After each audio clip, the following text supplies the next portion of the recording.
Muy buenas tardes, estamos en otra emisión más de Perfiles del CES y es un gusto platicar en esta ocasión con Leonardo Núñez. Él es investigador de Mexicanos contra la Corrupción y la Impunidad. Él encabezó esta investigación en torno a este programa del gobierno federal, Jóvenes Construyendo el Futuro. Vamos a conocer cómo se encuentra este programa, hay transparencia, se está ejerciendo adecuadamente los recursos públicos. Gracias a Leonardo por recibirnos en esta ocasión. Al contrario, gracias a ti por visitarnos, muy bienvenido. Primero, ¿por qué el interés de ahondar en este programa? Bueno, pues en Mexicanos contra la Corrupción tenemos una agenda que trata de perseguir, digamos, todos los posibles irregularidades y ilegalidades que se cometen en este gobierno, en anteriores, y a nivel federal, estatal y municipal. Y por eso pues tenemos una cantidad enorme de investigaciones que apuntan hacia todos los sentidos y hacia todos los lugares. Y el programa de Jóvenes Construyendo el Futuro en particular, pues es una apuesta muy grande de este gobierno, en el sentido de que tiene un enorme presupuesto, 40,000 millones de pesos. Solo para ponerlo en perspectiva, eso equivale como a 150% de lo que se gasta en ciencia y tecnología en un año en el país. 150% del presupuesto del CONACYT. Es de ese tamaño esta intervención, ¿no? Y atiende un problema que además creemos que es muy válido y muy loable que se ponga en la agenda pública, ¿no? Esos millones de jóvenes que no han tenido la oportunidad ni de estudiar ni de trabajar. Y por eso pues creamos un proyecto de seguimiento para el programa Jóvenes Construyendo el Futuro. Sin duda, yo creo que todos coincidimos, la gente que nos ve, ustedes como investigadores, nosotros como comunicadores. A México le hace falta empleos. De acuerdo con los datos, más de 1 millón de empleos se requiere que se creen anualmente. Sin embargo, esta cifra no se ha alcanzado. También se requiere darles una oportunidad a los jóvenes que egresan de las diversas especialidades, que se vayan lógicamente experimentando en sus áreas respectivas, pero este programa, de acuerdo con su planteamiento, pues tiene ese interés, el llevar a cabo a jóvenes y empresas vinculadas con un presupuesto, como ya lo mencionaste, de 40,000 millones de pesos. Hasta el sexto mes o un poquito más se tenían contabilizados 900,000 ya inscritos para llegar a una meta de más de 1,200,000. Sin embargo, aquí el tema, el asunto, y ahora tú nos lo vas a platicar, no es lo que se está haciendo, sino cómo se está haciendo. Una gran cantidad de recursos y bueno, algo que arroja esta investigación, bueno, que hay diputados de Morena que pueden ser o están siendo favorecidos según los datos. También algunas empresas que según la Secretaría del Trabajo, están ahí, pero cuando tú las buscas, pues simplemente no se encuentran. Claro, hay que partir un poco de cuál es la información con la cual nosotros investigamos. Tratamos de utilizar la información oficial siempre como el primer saque, porque pues es la información que el propio gobierno genera y ofrece a sus ciudadanos. En este caso, el programa Jóvenes Construyendo el Futuro recibió presupuesto desde el PEF en diciembre del año pasado. En enero se anunció que ya se estaba empezando a construir el programa. En febrero empezaron los primeros jóvenes a vincularse. Y en el mes de abril ellos construyeron una página que es www.jovenesconstruyendoelfuturo.stps.gov.mx. Y ahí empezaron a cargar información. Y esa fue nuestra fuente principal de datos para ver qué estaba haciendo el gobierno. Y había dos tipos de información. Una es sobre los becarios y otra es sobre los centros de trabajo. Los becarios, lo que nos llamó primero la atención es que la única información disponible eran números generales. No cuántos becarios había. Había un contadorcito que además avanzaba constantemente y te decía, llevamos 1,001 becarios, 1,002, 1,003, 1,004. Y estadísticas generales como género, sexo, edad, escolaridad. Y nosotros lo que hicimos fue ir llevando un registro de esa información que se publicaba, porque de entrada no había un archivo de Excel, no había un histórico, sino que solamente se presentaba información. Entonces nosotros hicimos una visita día con día desde abril, que se levantó la página, hasta la fecha, y eso lo vaciamos en una base de datos. Y ahí encontramos cosas que eran atípicas, que eran inverosímiles. La primera fue que el patrón de crecimiento del padrón era completamente lineal. todos los días se inscribía a la misma cantidad de jóvenes, o prácticamente la misma cantidad de jóvenes, sin importar si era fin de semana, vacaciones, días festivos, ¿no? Entonces eso de entrada es raro en un programa que empieza desde cero y que además está funcionando en todo el país y con una población tan heterogénea como son los jóvenes. Pero más sospechoso aún era que cuando revisamos cómo se veían los divisiones por género, divisiones por escolaridad, siempre se veía exactamente la misma proporción. Entonces, si en el día 1 tú revisabas y había 1,000 jóvenes, 42% eran hombres, 58% eran mujeres. Yo como soy mal pensado, así como me lo describes, yo pensaría, pues es algo programado, que automatizado, que día tras día solamente va increciendo, ¿no? Así como... Claro, esa es nuestra principal duda o nuestra principal sospecha sobre esto, que la información que está ahí no está siendo verosímil, es decir, no la puedes creer. Porque tiene este patrón de crecimiento constante, ¿no? Y entonces, esto que te decía, el primer día con 1,000 jóvenes era esta proporción 48-51, hombres y mujeres.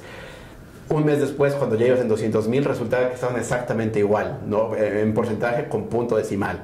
Así, 48.1, exacto, muy preciso, y así hasta el final. Otra vez, estos son los datos oficiales, o sea, esto estaba ahí en esa página. Entonces, pues eso nos llamó mucho la atención, porque pues es una línea recta desde 0 hasta 900,000, ¿no? Que ahorita ya paró el programa. E incluso también te habla de la falta de transparencia, que desde hace 3 semanas que se cerró el programa, que se declaró cerrado porque ya habían llegado a su meta parcial de 900,000, el contador ahora está ahí cerrado, 900,000, ni para arriba, ni para abajo, ni uno, ni otro. Entonces, esa fue una primera sospecha. Por el lado de los becarios, el problema también es que de ese lado no hay más que verificar, porque no hay más datos. No hay forma de saber quiénes son los becarios, porque el padrón no es público, y porque incluso en el sistema de padrones de la Secretaría de la Función Pública todavía ni siquiera aparece como entregado en la última revisión. Entonces, ahí hay un primer tema. El segundo tiene que ver con los centros de trabajo, que como ya adelantabas, tenemos muchas cosas sospechosas allá adentro. ¿Cómo cuáles? A ver, compártenos. La primera, más que sospecha, es una crítica abierta. La información que está pública ahí, por estado, es una lista con los centros de trabajo que vinculan a los jóvenes. Y si cualquiera entra a esta página que ya mencionamos y la revisa, va a encontrarse con cosas que son, por decirlo menos, escandalosas, en el sentido de que hay algunos lugares, centros de trabajo, que aparecen registrados solamente como abarrotes o tienda María, o hay muchos nombres propios, porque hay muchas personas que también están capacitando jóvenes, y es como una empresa, aparece como una empresa. Claro, aparecen como pero aparece solo un nombre. En muchos casos aparece solamente Juan o María González, ¿no? Y entonces hay 25 Marías González en Chiapas, ¿no? Y con ese padrón o con esa lista que está publicada, pues realmente no hay mucho que hacer, porque no puedes saber. Sí, y sobre todo porque deja mucho la especulación, en el sentido de decir, bueno, si no hay una empresa con razón social que me diga tengo a 15 trabajadores, uno se da pues una idea de, bueno, están trabajando 15 jóvenes, recibe un presupuesto proporcional, pero cuando hay una lista de nombres, no hay más datos, pues deja la especulación, ¿no? Claro, y también te pone barreras a la investigación, porque pues eso no es un ejercicio de transparencia, claro. No es un ejercicio de rendición de cuentas. Y como ese, hay otros casos que además también son sospechosos, en el sentido que, como bien mencionabas, en algunos estados hay diputados, ¿no? Y la cosa es transparente cuando el diputado dice diputado federal Juanito Pérez García, ¿no? Bueno, ahí ya sabes, vas y le preguntas y ya sabes. Curiosamente, todos los diputados que tienen nombre son diputados de Morena, pero también hay categorías en las cuales, como la base de datos, o bueno, no base de datos, la lista que ofrecen está incompleta o está mal hecha. Hay registros que solamente dicen diputado federal. ¿Quién es? Pues solo ellos saben, nosotros no lo sabemos.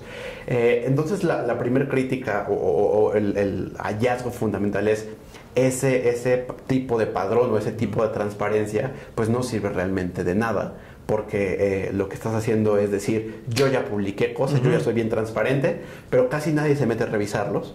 Y como casi nadie se mete a revisarlos, pues nos quedamos con la idea. Exacto, nos quedamos con la idea de que se está ejerciendo, es transparente, hay una página, ahí está. Bravo. Sí.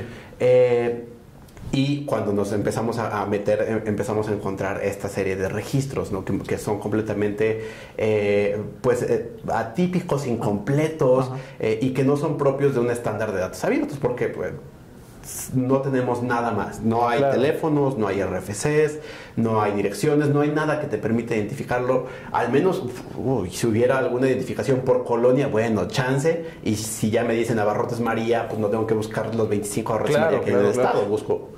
Pero no existe ese tipo de información. Quiero suponer que ustedes consultaron, cuestionaron, preguntaron a la dependencia encargada de eso, que es la Secretaría del Trabajo. ¿Qué les dijo en torno a esta falta de claridad? Lo que nos han dicho, y ya ha habido una respuesta ante estas críticas, es que la información que está ahí, pública, es una versión que no corresponde con los datos que ellos tienen, que es una forma rebuscada de decir yo tengo otros datos. Sí. No porque ellos nos están diciendo como, pues obviamente no los iban a encontrar porque son empresas chiquitas, claro. Pero yo tengo los datos. Entonces la crítica sigue en el aire. Pues de qué me sirve que tú tengas los datos si no los estás transparentando, porque pues la idea es que un programa como este funcione de manera transparente. Lo que más quisiéramos era poder llegar a todas las empresas y ver cuál es cómo les está yendo, poder dar seguimiento y poder evaluar a la vuelta de un año realmente cómo les fue a los jóvenes. Entonces el principal problema fue que cómo trabajas con esa base de datos que no te sirve para nada. Y ahí lo que se trató de hacer, y aquí es un trabajo que no es mío, sino es se ha hecho con otros colaboradores y se ha trabajado en campo, porque se trató de hacer una búsqueda lo más exhaustiva posible de la mayor cantidad posible de casos, primero en la Ciudad de México. Entonces, se buscó en el padrón de 6,469 centros de trabajo que hay en la Ciudad de México, y de esos se hizo una revisión de 5,000 casos. Pero como el padrón está tan mal hecho, lo que salió en primera instancia fue que de al menos 2,800 casos no se logró encontrar información. ¿No? ¿2,800 de cuántos? De 5,400. Eso es 53%. ¿50%? Sí, prácticamente la mitad. Ahora, esto no quiere decir que esos lugares no existan. Claro. No, porque hay algunos que han dicho, no, Mexicanos contra la Corrupción dice que 50% de los trabajos son fantasma. No, pero la gran crítica es, no son fantasma, pero no sabemos quiénes son. Claro. No solo lo sabe la Secretaría del Trabajo y Previsión Social. Entonces, yo no puedo verificarlo, yo no puedo saber cómo se está generando el recurso. Lo único que nos está pidiendo esta administración con esta clase de datos es un acto de fe. Sí.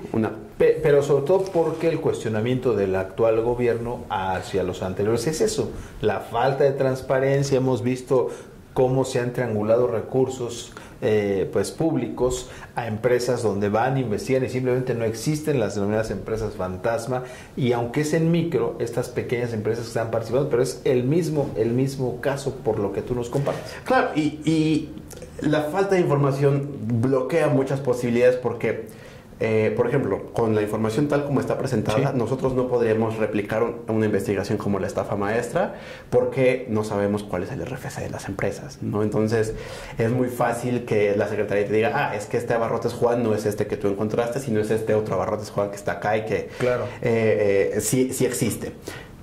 ¿Cómo darle seguimiento a ese tipo de información sin esos datos que deberían estar disponibles? Leonardo, vamos a ir a una primera pausa o a la pausa de perfiles. Vamos a regresar y te dejaría esta pregunta para al regresar pues pudieras ahondar en la respuesta. Este tipo de acciones, con base en los datos que nos estás viendo, ¿se pudiera prestar a dilapidar los recursos? Y también a que, pues, si continúa este proceso, porque estaba detenido, pero pues una vez que el gobierno determine para llegar a su meta de 1,200,000, pues esta opacidad, pues sangríe los recursos públicos. Ahí queda la pregunta. Vamos a la pausa y regresamos. Estamos con Leonardo Núñez, investigador de la ONG Mexicanos contra la Corrupción y la Impunidad.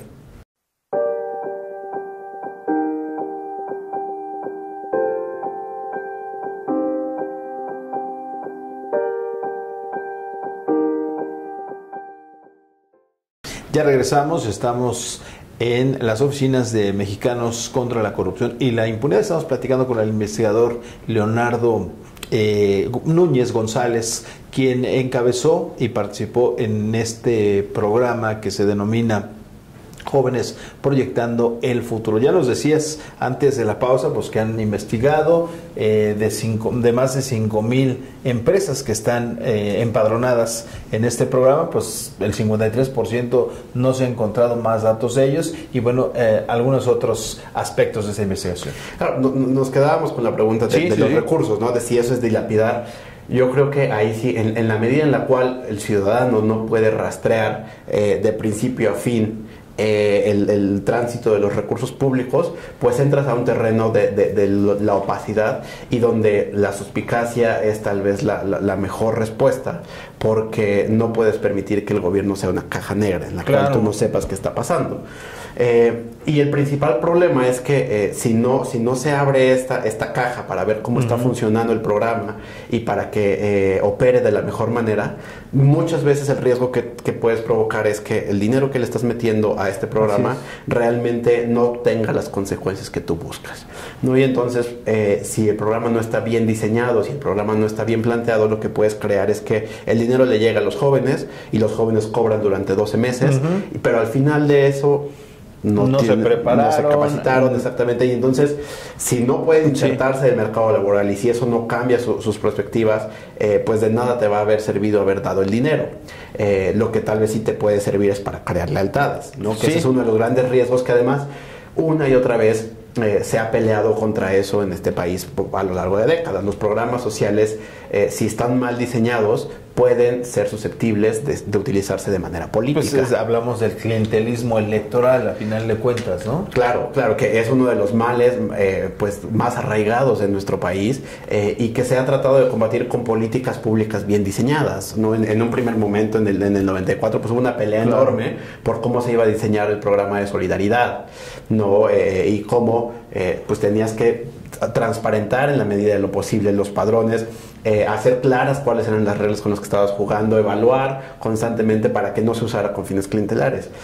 Aquí, en la medida en la cual no sabes quiénes son los jóvenes, no sabes quiénes son las empresas, porque este padrón no te permite saber quiénes son los que están bajando esos, o bueno, operando esos recursos, pues estás en un clima en el cual no sabes si tal vez la mayoría de centros de trabajo tienen algún tipo de afinidad política o no, o si los jóvenes están teniendo resultados o no. Entonces, este es un primer saque sobre banderas rojas que tiene este programa que necesitamos corregir porque todavía estamos a tiempo. No llega ni siquiera al primer año de ejercer este programa y como bien tú lo dices, aquí la finalidad, o por lo menos lo que uno ve, es darle los datos al gobierno en dónde está el problema para que se corrija, porque todavía falta más recursos por ejercer. Imagínate, estamos hablando de más de 4,000 lo que llevan gastados hasta este momento, de 40,000 millones, pues es poco más del 10% de lo que se ha ejercido hasta este momento. ¿Ha habido alguna respuesta del gobierno federal en torno a esto que ustedes pusieron ya sobre la mesa? Hemos tenido ya una respuesta oficial por parte de la Secretaría de Trabajo y Previsión Social. Emitieron un comunicado de 7 hojas en el cual nos dicen dos cosas principalmente. Algunos de los casos que se mencionan como que no encontramos, ellos nos dicen aquí está el caso, ¿no? Y nos dicen, mira, esta refaccionaria que tú no encontrabas, es que no está en esa dirección que tú crees, sino está en esta otra, y aquí está la evidencia de que sí está funcionando, ¿no? Eso nos ayuda porque entonces el caso que nosotros documentamos inicialmente como no encontramos, pues ya aparece, pero el tema principal de la respuesta es: ustedes no los podían haber encontrado porque pues, esa información no está disponible, ¿no? Y como la mayoría, esto también está en el comunicado, como la mayoría son micro y pequeñas empresas, pues no iban a aparecer en las bases de datos del gobierno ni en los buscadores de internet, lo cual solamente refuerza nuestro punto. Cuando el gobierno hace referencia a micro y pequeñas empresas, irónicamente en algunas notas decía, bueno, pues es que a los jóvenes incluso les van a dar un puesto en el tianguis y ahí los van a preparar. ¿Pudiera referirse a ese tipo de situaciones el gobierno en ese sentido? Ahora, el problema es que puede ser que sí, puede que no, no lo sabemos realmente, no porque no sabemos quién es Juan Pérez que está pagándole, ¿no? Entonces, como Juan Pérez puede ser el arquitecto que tiene a un joven que lo está enseñando, como Juan Pérez puede ser alguien que está poniendo a un niño o a un joven a barrer o a traerle café, ¿no? Entonces no podemos evaluarlo con esta información. Lo que sí resulta interesante de esta respuesta es que pues, es un poco una admisión de culpa de decir, pues los datos que están ahí pues no les crean tanto porque pues obviamente no los iban a encontrar, pero confíen en mí, yo sí tengo guardada la información y todo se está haciendo muy bien. Entonces, pues lo que necesitamos es conciliar estas dos respuestas, porque también pues, el objetivo de esto, y ni siquiera el mensaje es decir, tú estás desviando recursos, ¿ves? Pues con los datos que me estás dando, la verdad no lo sé. Y en la medida que no lo sepamos, pues tú mismo te estás poniendo el pie, porque uno de tus programas estrella, que además puede tener un impacto transformador que incluso real. hay la intención de que se replique en Centroamérica. Claro, que se lleve a otros lugares, pues no está pasando por los tamices y por las pruebas adecuadas. Y esto tal vez tiene que ver también pues con una tónica de gobierno que más de una vez el presidente ha dicho, ¿no? Que es como tenemos mucha prisa por implementar el cambio. Y entonces en el tenemos mucha prisa, este programa arrancó sin que se hubieran hecho pruebas piloto, por ejemplo, que esto es un estándar internacional. Entonces, ¿esto te da a ti una primera hipótesis que hubo mucha improvisación? Claro, que arrancaste porque tenías que dar resultados, ¿no? Y entonces los números que se presentaron públicamente pues se comportan como se comportan porque tú tienes que entregarle resultados al presidente, ¿no? De decirle, ya llegamos a 900,000. Y en ese camino pues pueden pasar muchas cosas que pueden dar pie a la simulación, que pueden dar pie a esta clase de resultados inverosímiles. Y es bien interesante esta parte porque el programa social, esto es clave, no pasó por pruebas piloto. O sea, no pasar por pruebas piloto quiere decir que inicialmente en cualquier programa, pues primero vas a una comunidad pequeña y lo echas a andar y ves que sale mal para después corregir y luego replicas hacia afuera. Acá pues empezamos al revés, empezamos repartiendo todos los recursos a ver qué sale y luego pues sobre la marcha corregimos y sobre la marcha vamos viendo y pues esto también pone en riesgo la operación misma. Entonces estamos siendo muy, muy cuidadosos en tratar de decir, hasta el momento esto no es evidencia inequívoca de corrupción, ¿no? Pero pues son señales preocupantes de un programa que no puede operar con estas características, y no puede sustentar un discurso de transparencia y rendición de cuentas. Finalmente, ustedes, el estudio hasta ahí concluiría, o con los datos que ahora el gobierno está aclarando en este porcentaje que ustedes mencionaban de las más de 2.800 empresas revisadas, ¿volverán a sacar un nuevo estudio con esta base, con estos nuevos datos, o el estudio que hay? Claro, ahora hay que decirlo, la información todavía no está transparentada, ¿no? O sea, lo que dijo la Secretaría fue, estos 4 casos que tú mencionaste, porque algunos pusimos ejemplos, sí existen. Lo que necesitamos es que hagan un ejercicio de transparencia y entonces nos digan, aquí está la base de datos de todos mis centros de trabajo, revísala, yo no tengo nada que esconder. Claro. Hoy por hoy no existe eso, ¿no? Entonces tenemos que esperar a que salga esta información, esperando que haya una respuesta positiva, que nos den más datos y además en formato accesible, porque una cosa de locos es que no hay un Excel que tú te puedas llevar, tienes que andar copiando a mano y llevarte porque no está en un formato amigable para los ciudadanos. Y lo que sigue son 2 cosas: 1, darle seguimiento a la información; 2, también esperar a que pase un año, ¿no? En los centros de trabajo que sí logramos encontrar, pues lo que sigue es dar un seguimiento para ver si el joven realmente se capacita o no, qué pasa a la vuelta de año y medio. Entonces, este no es una conclusión sobre Jóvenes Construyendo el Futuro, no es decir, el programa no sirve para nada, hay que tirarlo. No, es decir, yo no sé todavía los resultados del programa, pero estoy viendo estos focos rojos. Déjame acompañarte a ti, gobierno, en tratar de encontrar irregularidades, porque igual pues en 900,000 jóvenes igual y algo se te puede ir si no está bien diseñado. Es algo lógico. Pues vamos a entrar en los dos. Es más fácil tener ojos ciudadanos y ojos de gobierno a que nada más tú en tu base de datos que no le compartes a nadie esperes que un funcionario encuentre todas las irregularidades. Y solo una última cosa que nos queda también de los recursos que bien mencionabas, se le asignaron 40,000 millones de pesos, pero como el programa probablemente no fue bien planeado desde el principio, lo que va a pasar al final con las proyecciones de cuántos jóvenes hay actualmente vinculados y que ya llegaron a 900,000, al final de año el programa va a gastar 24,000 millones de pesos. de 40,000. Entonces habrá un subejercicio de alrededor de 15,000 millones de pesos que no se van a destinar a ese programa porque estuvo mal planificado y porque cuenta como un subejercicio, y se van a redireccionar a otro lado. ¿No? Y esto pues, solo te habla también de un proceso de mala planeación presupuestaria y de un mal proceso de diseño y presupuestación de la política pública de Jóvenes Construyendo el Futuro. Porque los últimos casos que hemos visto en salud, en educación y en otras áreas, pues se le está quitando a ciertos programas sociales recursos para destinarlos a este y a otros más, pero con estos claroscuros, ¿no? Claro, con esta falta de planeación, porque como inicialmente le diste tanta bolsa de recursos a esto, pues tienes sufriendo a las otras sí. áreas, y pues también es un debate que tenemos que darnos. La mala planificación y hacer cosas sobre las rodillas, pues pone en riesgo la operación de muchas otras cosas, porque al final el presupuesto pues es como una sábana, sí. ¿no? Y en la medida en la cual tú jalas más de otro lado, claro. ¿No? Y de nada nos sirve que al final tengas subejercicio si ya a mitad de año pues creaste las crisis que creaste.